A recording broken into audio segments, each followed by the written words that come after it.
Jatend piny William Ruto golo siem ne kweth ma kwedo sirikal ni owere gi keto ageng'a e dongruok mathurka kod siko mako buche ne sirikal e doho.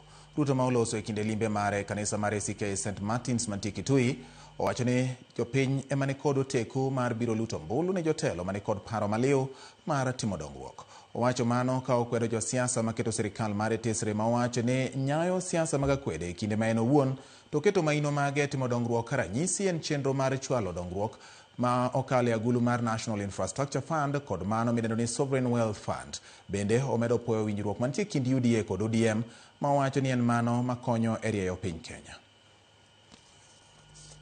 Kupitia kwa hiyo National Infrastructure Fund sasa tutaweza kuharakisha in a very sustainable way.